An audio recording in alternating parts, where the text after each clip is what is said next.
Good afternoon. Thank you for joining us. Selina Robinson has resigned from cabinet, and there is mixed reaction. We'll hear from the Jewish Federation of Vancouver and Rabbi Don Moskowitz.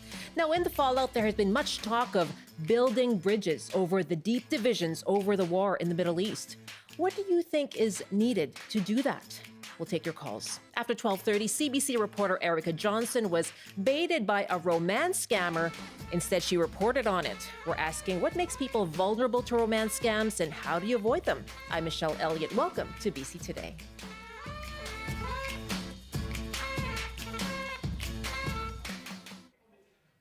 Thank you for joining us on CBC Radio 1 and CBC Television. We're live streaming as well on the CBC News app, cbc.ca/BC, and on the CBC Vancouver YouTube page. Well, NDP MLA Selina Robinson resigned yesterday as BC's Minister of Post-Secondary Education. This after a storm of controversy over her remarks on the land that is now the location of the State of Israel last week. She was also heralded as one of the few Jewish politicians in BC, with the community seeing her achievements as provincial finance minister and other ministerial portfolios as a source of pride. Joining us now for some reaction is Ezra Shankin, the CEO of the Jewish Federation of Vancouver. Thank you for joining us. Well, thank you for having me. What was your reaction to the resignation of Selina Robinson? Well, I can tell you when I arrived at the building this morning here at the Jewish Community Center, I gave out a lot of hugs. Obviously, this is an incredibly painful time for our community at a time when things are incredibly challenging for many Jewish people. To lose such a great advocate against anti-Semitism, both on campus and off, in this moment is obviously sends chills down our spine. Her comment was called by Premier Eby as crossing the line, as hurtful to communities. What did you make of that? Well, I would call what Premier Eby did to Selina Robinson as crossing a line and as being painful and hurtful for communities, my community. So I actually would say that Selina Robinson apologized for that line, something that David Eby had done just a week before after making an error in putting out on International Holocaust Remembrance Day that we stand with the Muslim community. We've also had countless members of this cabinet have to apologize for things that they've done for the Jewish community, yet we have moved on and worked with this government. What's happened here, and it's very important to be said, is that a minister has apologized and created a road to reconciliation, and instead of showing her grace and respect, instead they showed her the door. When you hear the reaction, and I hear what you're saying about how your community feels, when you heard the reaction from the BC Muslim Association with regard to her initial comments during that panel, what went through your mind? What went through my mind is that I'm very challenged as a member of a community that's feeling very vulnerable right now, to hear from individuals that refuse to denounce October 7th massacre, that refuse to denounce the actions of terrorist groups as they've massacred people within my own community, as I stand up and I fight for Islamophobia every single day. I find it really hard to take these complaints, seriously. She clearly did something that hurt people. I recognize that. She recognized that. And then she apologized for that. Now, I haven't heard apologies coming from individuals that are out on the street spewing hatred towards my community, that are spewing hatred towards the State of Israel, that are denying the fact that October 7th even happened or calling it beautiful. So when I hear how quickly they pounce on this really one of the most storied Jewish politicians of this generation in BC, I have to ask, is this really about Selina Robinson? What is this really about? She apologized. What do you think it's about? I think there's something bigger at play here. I think that Selina Robinson represents a voice for our community and a strong voice for our community within the government. I think that for those who are a part of the most militant core of this pro-Hamas movement, her presence within this government represents a threat to them. I don't believe that to be true. I actually think she's been incredibly fair. But to them, they see her as a threat, and the opportunity to take her out of the equation was was very important to them, because look at the kind of effort that they put forward to do this, putting pressure on from all sides to do this, and not accepting either the apology or the pathway to reconciliation. She had agreed to take a class on Islamophobia. They didn't even allow her to take the class. Okay. So when I look at that, I have to say, what was this about? Was this about her trying to become a better person and more connected to our friends in the Muslim community? Or was this about removing Selina Robinson, an advocate for the Jewish community? What the call was what from the BC Muslim Association was the urging Ms. Robinson to reflect upon the consequences of her words and the potential harm it has caused. I just want to go back to what you said about the rallies and the protests, and you said how it talked about hate. And you said that calling the October 7th, quote, beautiful, and you're referring to a statement made from one particular person. There are people who also are rallying, have been rallying simply to support Palestinian people in this war. And so I'm wondering, when it comes to diversity in opinion, diversity among those views at those rallies, as you said, there may be some who have said what you said, but also many others who have just been protesting to support Palestinian people. There's also diversity of opinion within the Jewish community. And I'm wondering, we're going to hear from a viewpoint from Avi Lewis in just a moment, but I'm wondering about what you think of that, of some of the voices within the Jewish community that have said, that have also called for, let's focus on the resignation here, for the resignation of Selina Robinson. I don't understand how we can talk about a diversity of opinions when Selina Robinson shows remorse. She engages in a process of reconciliation and yet is still attacked and removed. That is about your opinion being more important than anybody else's opinion. So I just don't understand. If we respected diversity of opinion, then we would allow Selina Robinson to remain in place. We would allow Selina Robinson to either go through the process of education that she was going through, to accept the apology of really an extraordinary public servant in this moment. But we weren't. See, when I hear from people saying, I respect people's opinion, just not yours, I don't think that that's necessarily a respect for opinion. And I think that what we've seen in this moment is that she came forward and said, what I said was insensitive. I want to do better.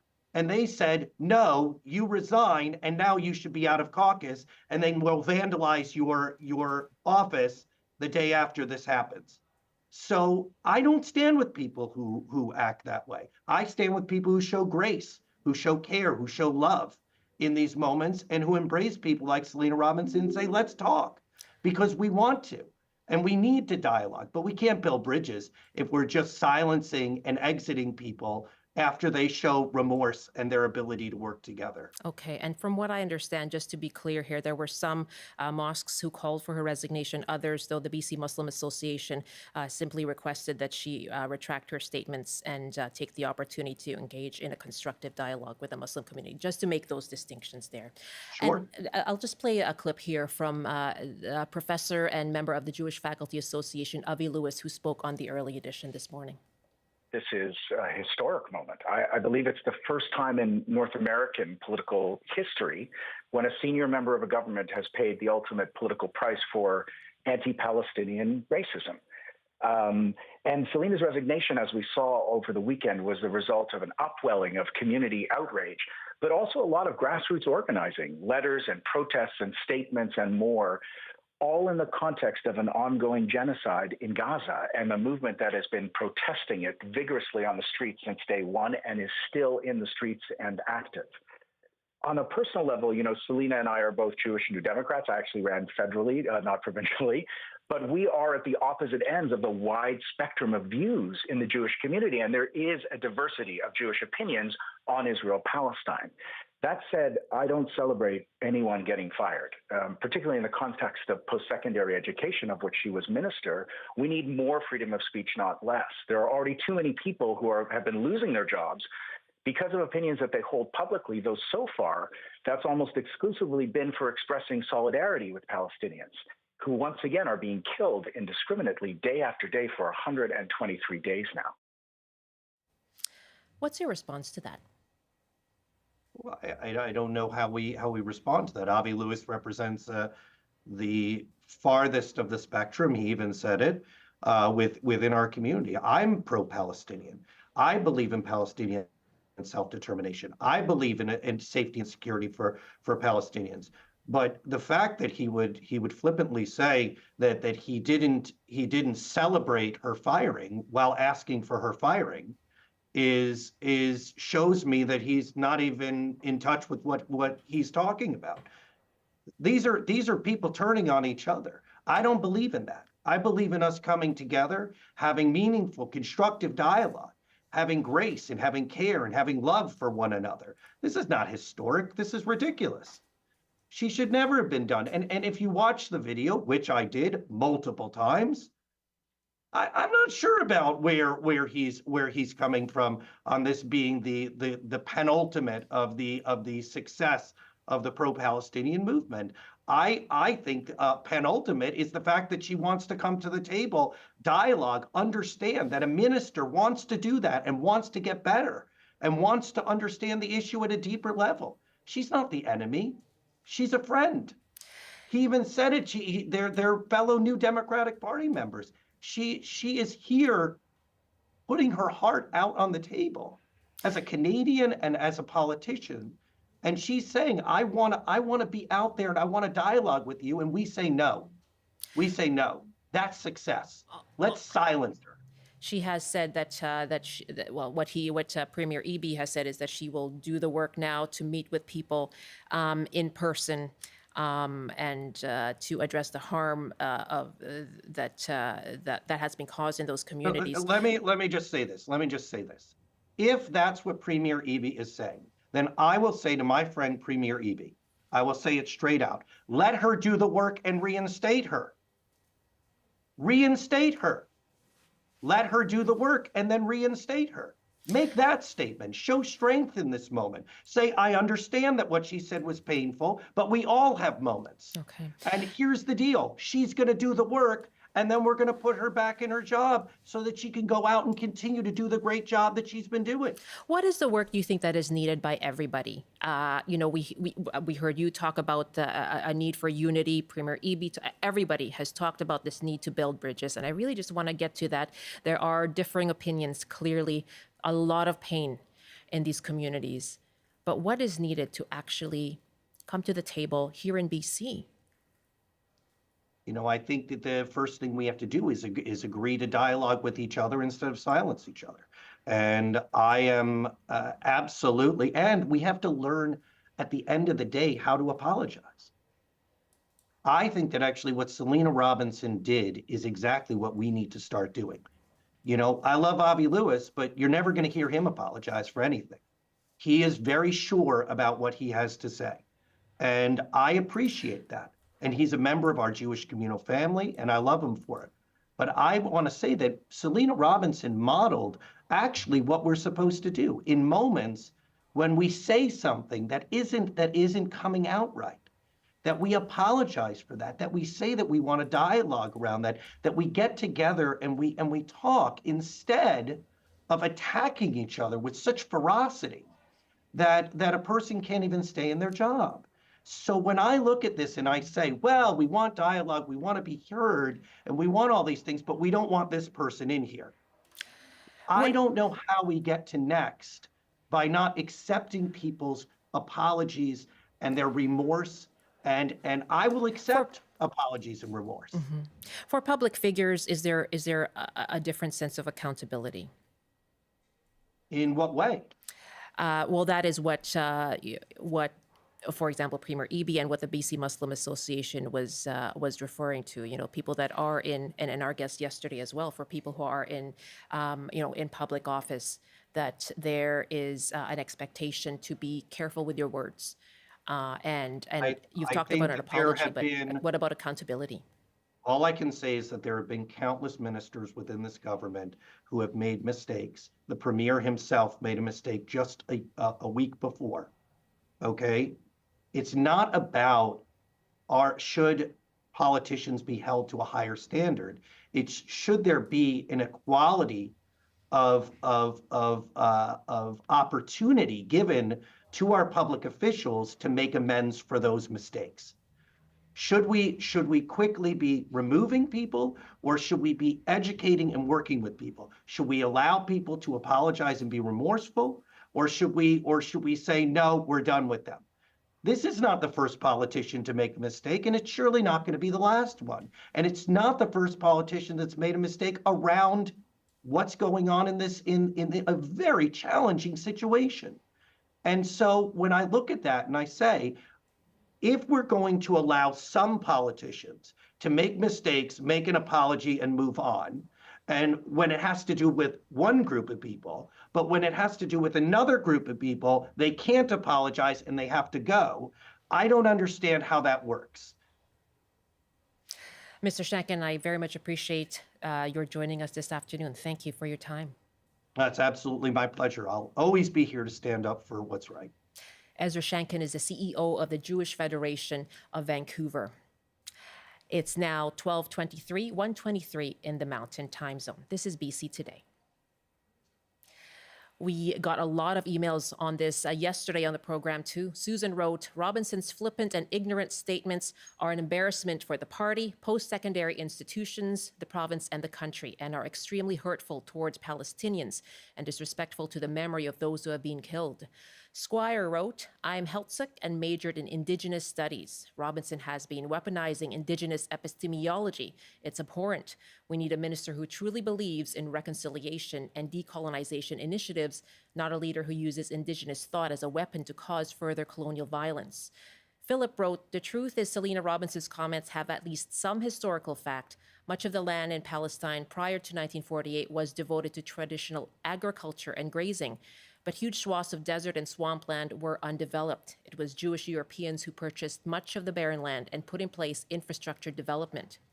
Zionism was a movement to create a homeland for displaced and dispossessed populations. Let us be reminded Israel was brutally attacked only 4 months ago.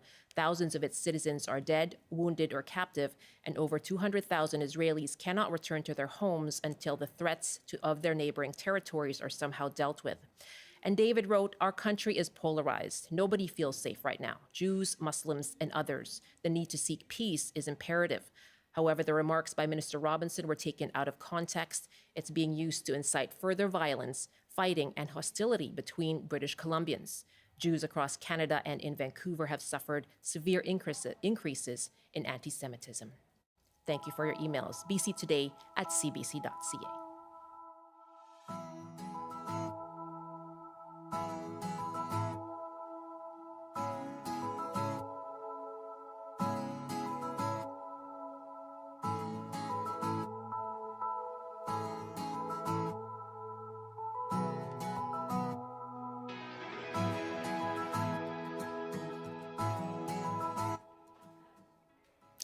Some more emails that we've just received now. Tim writes, Selina Robinson spoke a mistruth. That mistruth is large. Her position requires intelligence, knowledge, and responsibility. If she needs to be educated on basic history, then she is the wrong person for the job. And Sarah writes, I agree with Ezra Shanken. Selina Robinson has shown contrition, and that should be commended and supported. It was a comment about resources, nothing more. It wasn't a criticism about people. Thank you so much for your emails. Again, it's bctoday@cbc.ca. We're asking you, many have commented in their reaction to the resignation of Selina Robinson for about a need to build bridges. And following, of course, the resignation of Selina Robinson yesterday. And Premier David Eby said at the news conference yesterday that Selina's comments were wrong. They crossed the line. They were belittling and demeaning to a community that is already feeling under profound pressure and already feeling their voices aren't being heard. Now, he went on to say, the core of my concern about her comments is that they increase division in our province at a time when we all need to be pulling together, when our governments hope for all British Columbians to come together in a very divided time. We've been asking you that as well. You can let us know what you think is needed to build those bridges. Our numbers are 1-800-825-5950, 604-669-3733. You can hit pound 690. Rabbi Dan Moskowitz is the lead rabbi at Temple Shalom and joins us now. Good afternoon. Welcome. Good afternoon. What do you think is needed to build those bridges following this last week in BC? Well, thank you for the question. I think that first and most importantly is that we need to recognize that there is a war going on over there, but that there is a battle going on here in our streets. And while we may not be able to change the outcome of that war over there, I don't think that we can from here. We absolutely have the power within our community. And by community here, I mean the whole of the Vancouver community, Jewish, Muslim, and other, to lower the volume, to decrease the rhetoric, to decrease the calls of violence here in our own streets and in our own communities. And I think that it starts with recognizing, one, that people have very different opinions on this, and acknowledging that they can have differences of opinion, not trying to convert one to the other, and stop threatening violence to people, making it safe for people to go about their business on college campus, on university campuses, through the streets. I would welcome the opportunity to speak with Muslim leaders. I've reached out my hand since October 8th. It hasn't been returned. If faith leaders can be bridge builders in doing that, that's what we would like to be doing. I think that that's largely a place where it could start. What about political leaders? What do you need to hear from them? Well, I mean, I think that we need leadership from our political leaders, and Selina Robinson has provided leadership. Premier Eby has been providing leadership as well. But truthfully, and to Ezra's points that he was making earlier, he is using a double standard here for a member of his cabinet, a member of the Jewish community, not allowing her, not providing her the same understanding and empathy and grace that he provided to himself and that he provided to other members of his party who have also misspoken. Politicians misspeak all the time. When your business is speaking words, you're going to make mistakes. I speak on my pulpit every weekend, and though they're not public type remarks like this, I'm constantly correcting myself in one way or the other. Let's have a little bit of empathy and a little bit of patience with people. She apologized. She went to try to right the wrong and to learn from what she had done and offered to do that. That's modeling. I would do the same thing with my children. When you make a mistake, you own it and you try to correct it so you don't do it again. But she wasn't even given that opportunity. So what do we need from our politicians? We need them to act with grace and compassion and empathy towards each other and towards our populace. Over the last few months, we have heard stories and instances of others who have faced firings, employees who have faced firings, suspensions, or calls for them not to be hired after stating political stances on the war and speaking in support of Palestinians. And I heard yesterday from people who said that's happened on the side of people who have spoken in favor of Palestinians. Is this, and they say that that has had a chilling effect on public discourse. How can we move on with public discourse, I guess, is what I'm asking. Should those be consequences? Should those happen when people make statements, or should it not happen when people make statements? Well, look, I mean, I think that there is a lot that is being said through social media where you have the protection of relative anonymity, or at least not being proximate to the person you're talking to. Sit down with another person have the conversation face to face with them, hear in their voice and see in their expression what your words are doing to them. That's how we should have dialogue, and that's, I think, where we begin to hold each other accountable. It's very easy to say, inflammatory things from the safety of your computer screen. It's not so easy, and it shouldn't be, to say them when you're sitting across from somebody who has lost loved ones in Israel, or who has people living in Gaza who are under stress and in fear for their lives. So let's sit together as human beings and have the conversation, and not do it through our keyboards and our tweets and our thumbs on our smartphones. Thank you very much for joining us this afternoon. Thank you. I appreciate it. Rabbi Dan Moskowitz is the lead rabbi at Temple Shalom. It's now 12:31, 1:31 in the Mountain Time Zone. You're with BC Today here on CBC. And we are, of course, live on Radio 1, on CBC Television, live streaming as well on our website, cbc.ca/BC. You can find us on YouTube at CBC Vancouver and on the CBC News app. Right now, it's 12:31 and time for a CBC News update with Belle Puri.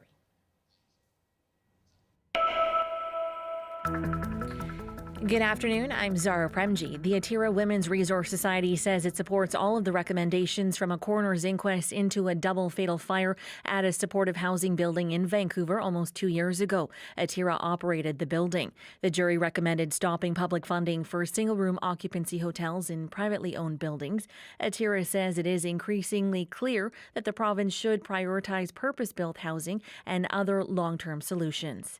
And BC Housing is proposing a huge development and expansion of a 60-year-old social housing project in East Vancouver. It says Skeena Terrace is nearing the end of its life. BC Housing wants to increase the size of the development from 230 to over 1,900 subsidized homes. It says existing residents wouldn't be displaced or pay more for similar units. Now to the BC weather from Environment Canada. For the North Coast, you're looking at a chance of flurries or showers today, high sitting around 2 degrees. For the Peace region, cloudy with a high of -4. For the Central Interior, mainly sunny and a high of -5. For the Boundary and Kootenay region, you can expect periods of rain or wet snow and the high sitting near 4. For the Okanagan and Southern Interior, a chance of flurries and a high near 5. Metro Vancouver, Greater Victoria and the Fraser Valley, you can look for Mr. Sunshine, mainly sunny, and a high near 8. That's your CBC News from Vancouver. Zara, thank you very much. You're welcome, Michelle. My apologies. We had Belle the past few days. That's okay. We're both cute. We're both here. Oh, cute that you are. Thank you so much. Thanks, Michelle. That's Zara Premji in the CBC Vancouver newsroom. And more now on the war in the Middle East. Some positive signs of support today for a U.S. brokered agreement to pause the fighting in Gaza in exchange for the release of Israeli hostages still held by Hamas. U.S. President Joe Biden says there has been some movement on the hostages. And today, U.S. Secretary of State Antony Blinken had this to say about it in Doha, Qatar. We put forward, as you know, a serious proposal that was aimed at not simply repeating the previous agreement, but expanding it. As the Prime Minister just said, Hamas responded tonight. We're reviewing that response now, and I'll be discussing it with the government of Israel tomorrow. There's still a lot of work to be done, but we continue to believe that an agreement is possible and indeed essential, and we will continue to work relentlessly to achieve it. Now, Blinken held meetings today with both the Prime Minister of Qatar and earlier in Cairo with the President of Egypt. Washington's proposal would see a so-called extended pause of Israel's offensive in Gaza in exchange for the release of more than 100 Israeli hostages. Hamas is now saying it has responded in, quote, a positive spirit to the proposal, but the militant group says it still wants a complete ceasefire, something Israel has ruled out.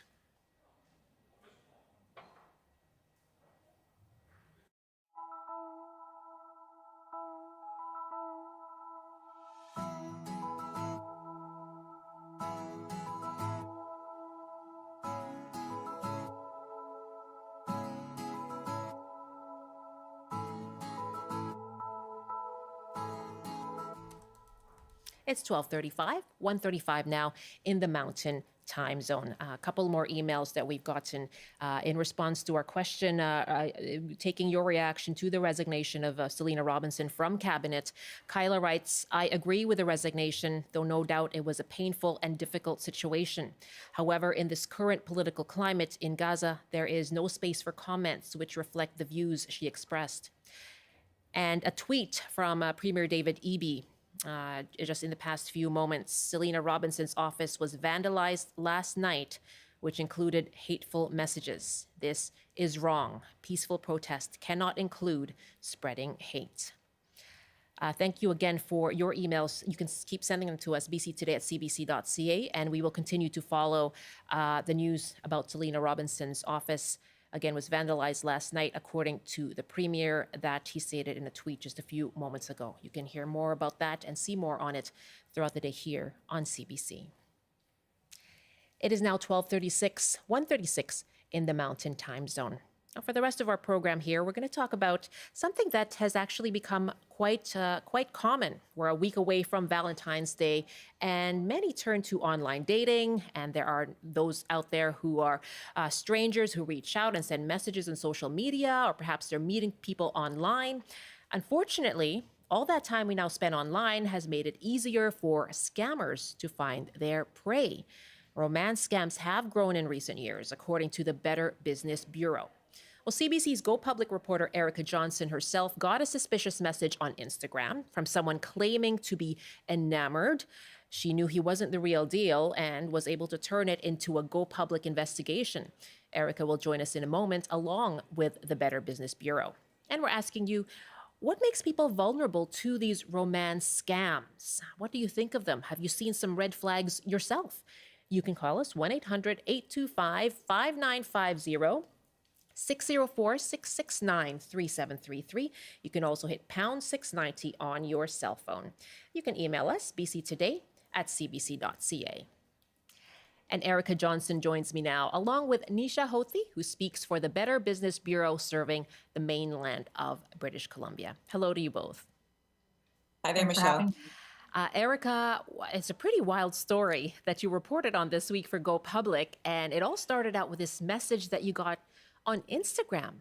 I'm friends with you on Instagram, but I don't see your messages. But what did it say? The first message just said, nice smile. So I said, well, who is this? It was a complete stranger. I looked at his profile, rather attractive man in his late 30s, early 40s. And then he messaged, I'm Bobby Brown from Sacramento, California. And he said he was an oil rig engineer working on a short-term contract off the coast of Scotland, but that contract was going to be over soon and he would be coming back to California very, very soon. So some red flags there, Michelle, right off the top. You know, the fact that I'm getting a message from someone who's in Scotland, the fact that he says he's working overseas. So scammers use that excuse often because it's a reason they can never meet you, or they later say they can't access their bank account because they're overseas and they hit you up for money. And, you know, the fact that he said he was an oil rig engineer, they, for some reason, seem to be 2, 3, 4 professions that scammers claim to be all the time. It's engineers, military men, soldiers, and so on, and doctors, often surgeons. And they often claim that they are widowed. Okay, so you thought, oh, okay, I know what this is about. But you actually did start messaging. I did, because I thought, oh, hey, this is absolutely the sign of a romance scammer. Let's see how he's going to ask me for money. I'm curious, you know, what the game is going to be. So I messaged back, hello. And then he started saying, how are you? I'd say, I'm fine. And it just went on and on and on. Every morning I'd wake up and I'd get these messages, and they were becoming more and more romantic. He started calling me his dear and his sweetheart, and then professing his love to me. And within 6 weeks, Michelle, he had proposed. You know, I was clearly the one for him. And at that point, I thought, you know, enough is enough. He hasn't asked me for money yet. I'm just going to call him out. I'm going to say, listen, I'm a journalist. I never believed any of this. Will you give me an interview? And so that's what I did. Oh, boy. I can't imagine okay, how did it go? What did he say to you in this interview? Well, at first he said, oh, no, I'm Bobby Brown. What do you mean? And I said, if you don't come clean, I'm just going to block you. I know you are not Bobby Brown, an oil engineer in Scotland. And so finally he said, okay, he would give an interview if we protected his identity because he's concerned for his safety. And what he told me is he actually lives not in Sacramento, California, but in Ogara, Nigeria, that he is 27 years old, that he's the oldest of many siblings. And he said several years ago, his dad lost his job. They had no money. There were days where nobody had any food to eat. And he got desperate. And he said he heard of a man that was training romance scammers. So he went to live with that man in his apartment with some other young guys. And that man, the boss, handed out scripts to these men to tell them how to talk like doctors, engineers, military men. He provided fake photos, that he'd stolen from other people's social media accounts. And he said, get to work. And I'm providing room and board. You make money and we'll split the money. Nisha, I can hear you just reacting to that. I mean, what goes through your mind hearing this incredible story? It's wild. I mean, there are scams that are hitting every demographic, right? And they are looking for ways to emotionally manipulate you. And this is obviously one of them. And what's so concerning too is the fact that these are attacks that are coming from outside of Canada. And so even from a technological standpoint, there's no degree to which we can track them. It's very difficult. It becomes very complicated. And so really it's consumer awareness and due diligence and like learning about scams and knowing what to look for that's so important. But this is just incredible. And it's really unfortunate because we do look at the numbers and the statistics, the numbers of the loss that people are, the financial loss that people are going through because of romance scams is so big. Yeah. And it says so much about the hearts that we have, but that leaves a lot of broken hearts, and that's sad to see. Let me just go back to the story that Erica was working on. And again, as you mentioned, CBC is keeping the real name of the scammer anonymous to protect his safety. And as she mentioned, he explains he was forced into the role after his father lost his job. And here he is. Late in the night, you're going to be called to the living room, get your social media account ready, start hustling. We're sorry, we're not happy doing this, but we have no option. He really claimed poverty, Michelle, and said that poverty is huge in Nigeria for many, many people. Inflation is at the highest that it's been since the 90s. Good jobs are hard to find, he said. And that is why he agreed to do this interview, because he felt guilty. That being said, there's a lot of money at play. And as Nisha points out, a lot of hearts and trusts get broken as well. And what did he tell you about actually how far he has gotten with this? How many women he has scammed, how much money he has made? Well, in this case, I think he was a bit of a bit player. He claimed he was working on his own. He would mostly ask women for gift cards, for Apple cards or iTunes cards. He would tell them because he was working overseas, he couldn't access his bank account. Classic. And could you please just send me a gift card so that I can get some more data for my phone? Otherwise, I'm not going to be able to keep communicating with you. And so women would at first send him, $50, couple $100 in gift cards. And then he would sell those on the black market. He also said, though, that there is another scam that he runs, which has been successful, where once he's sure he's gained a woman's trust, he tells them that his 9-year-old son, who's living in the States, has been rushed to the hospital. And he urgently needs her to send $3,000 as a hospital deposit. And he did admit that women have done that. And, that's a lot of money for anyone. And it goes a long way in Nigeria. You talked about that poverty, and Charles wrote us an email. How about we ask the question, why are so many world citizens turning to fraud for a living? Is this percentage getting bigger every year? And is it the internet, social media, and AI at the root of the problem? Or is it just increasing social inequity causing greater crime? Charles, thank you very much. And that's also what really struck me about your story, Erica, is just what it tells you about the anonymous scammer, given what he told you, what it tells you about the root of all this, what pushes someone to become, as you said, a bit player in this operation. And Nisha, I don't know what you know about that, in terms of this being really a global web, right? I mean, is it ever possible to get to those root causes or even chip away at an operation like this? Yeah, it's a really complicated question and a much bigger one than just the Better Business Bureau. We can look at North America-wide data, and we can look at the reports that we are given. We can look at trends, but what we can't do is really look at what's happening outside of the U.S. and Canada. And from a policing standpoint, what our counterparts have told us in the past is it is very complicated to try and track someone down. And then there's a lack of territory and authority, right? So what can we do? The reality too is that we put a lot of information out there, and it's not just romance scams. So romance scams, you're having a one-to-one conversation, but the amount of information we give up on our social media, on our digital footprint about ourselves, the things we like, we don't like, names of our loved ones. And then we're talking about AI, it becomes very easy to mimic someone and to say that this is their picture or look at them in this dire situation or use their voice. So when Erica's talking about the next level of the scam going to someone being in an emergency situation, Right. that's used a lot, and it becomes very easy to fake a voice or fake an image. And so it is getting so much more sophisticated, and we have to really be mindful. There are some safeguards we can put in place, right?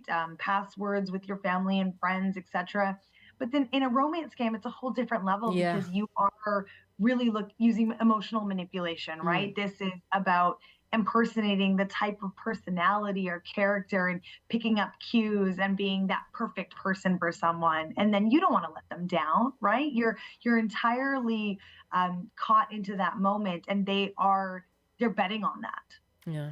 And Michelle, if I could Please do. just Yes, go jump ahead, in, Erica. I think the point that you're making, I think the point that Nisha's making is bang on. We actually spoke with a psychologist, Andre Wong, about why people fall for this. And he said, when you're in a relationship or you think you're in a relationship, you start feeling obligated to help that other person, as one would do. It's a natural thing. Here's what Andre Wong had to say.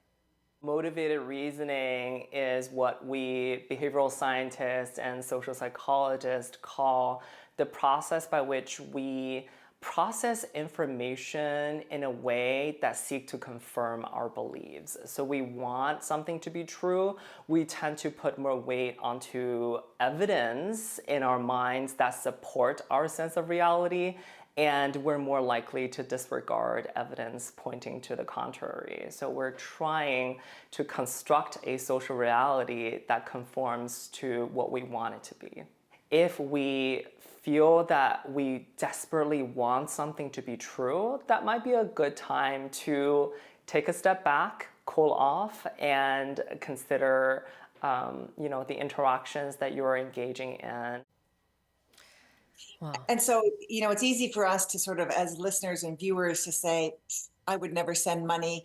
How silly are these people? But you just heard explained that we get invested, and it's not so easy. And so I think we could all have a little bit more compassion for people who do get victimized, and that would help people report it more because there's so much shame involved. Yes, you're absolutely right. I can imagine. Loneliness is rough. I mean, it's so common. It's become its own epidemic, right? And so people are seeking those connections. And when you have that, you may have those rose-colored glasses on, and despite logic, still want to believe that there is a relationship there. Nisha, you were nodding your head there as well. Yeah. So, I mean, there's what we call the fraudster's toolkit, right? And there are a number of things. There's the kind of the tools of the trade, and that might be technology, et cetera.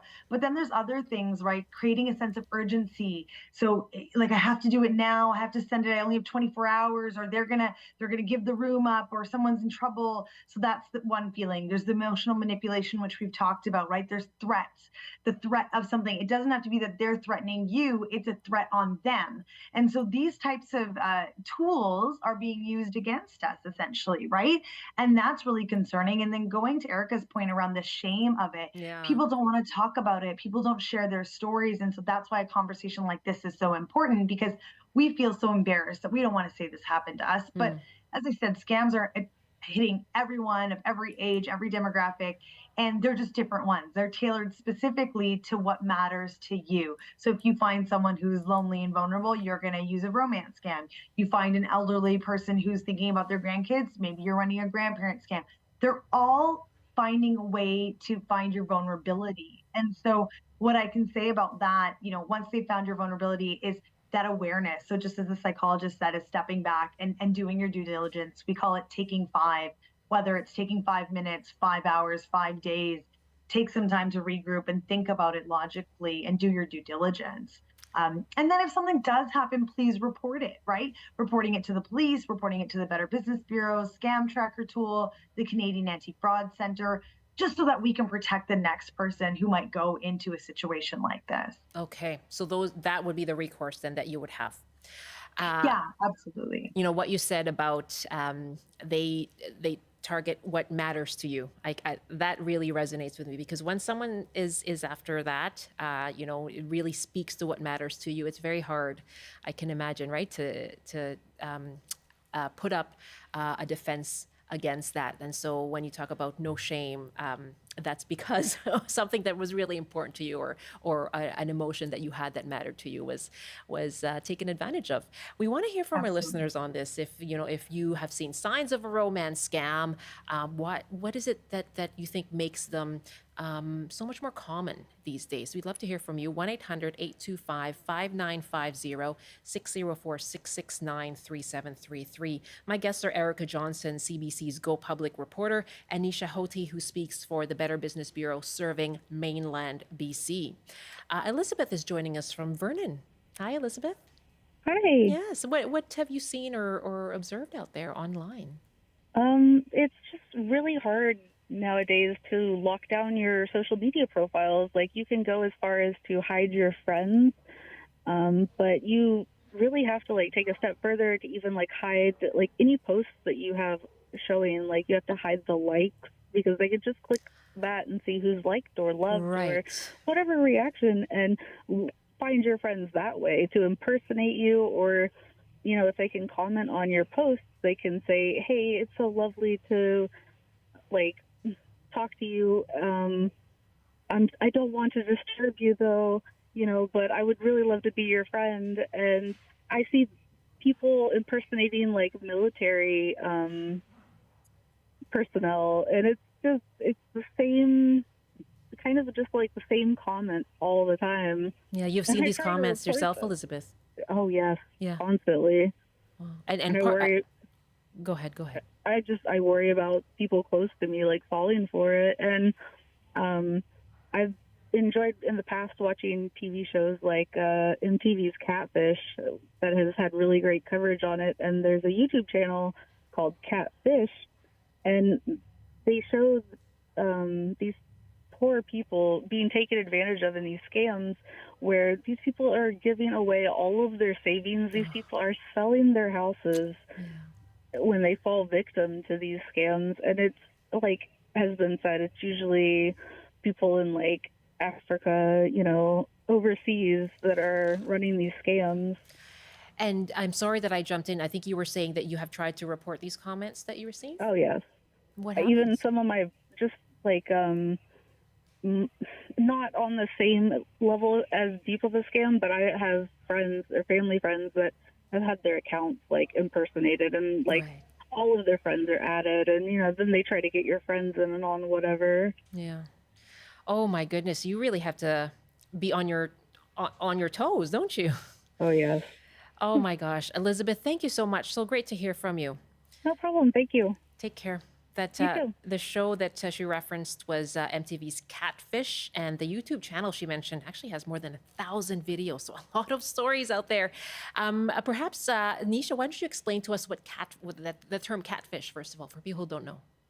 Yeah, and so our technical word also is spoofing, but you're basically impersonating and acting as someone else. And so you might be sent a different photo and saying, "Oh, I'm this, I'm that, I'm this young, beautiful, etc." And then when you actually find out who you're speaking with, it's someone else entirely. And if you take it up a level, like spoofing and phishing, these are ways to trick you into thinking that you are communicating with a legitimate source or who you think you're communicating with. So caller IDs can be changed, emails can be recreated to look like they're impersonating someone else.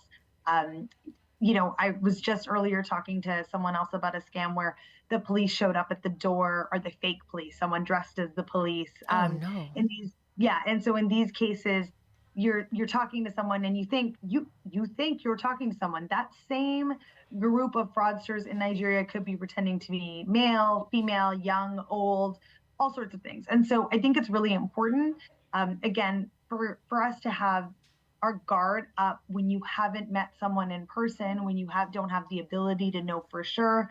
The internet is a wild place and not everything is real. Not everything is real. That is a poster, a T-shirt, it's everything. Erica, what advice would you have, given your experience, your reporting on this? Well, number one, just do exactly as Elizabeth recommended, who just called in. Block the person immediately. Don't talk to a stranger, someone you've never met, especially someone you've never met in person. And there is a way on Instagram to do that, and Facebook instantly.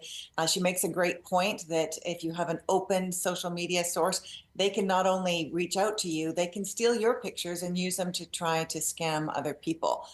So the two things that, try to have a closed media if you're not a public person, and block and report, and talk to your friends. If you do engage with someone and you're starting to think, oh, maybe there's a relationship here, shine some sunlight on it. If you're embarrassed to mention this to your kids, if you have adult children or friends, that's usually a warning sign. Trust your gut. Too good to be true probably is. There you go. Take 5. I'm just going to jump in on that. Just That is about 30 seconds left. Absolutely valuable. We have seen it across the BBB network. Your gut is a great check, and sharing with family and friends, and their gut check is equally as important. There are a lot of people who've skipped scams by just doing a gut check. So please take that minute, take that 5. Take that 5, do a gut check. Not everything is real. So, so many good quotes. Thank you both of you for this conversation. It's good to have it, and again, remove that shame from reporting. Great to talk to you. Thanks for having us. Thanks for having me. Erica Johnson is an investigative reporter with CBC's Go Public, and Nisha Hothi speaks for the Better Business Bureau serving mainland BC. That is it for our show today. Thank you so much for calling in. You can always email us, bctoday@cbc.ca.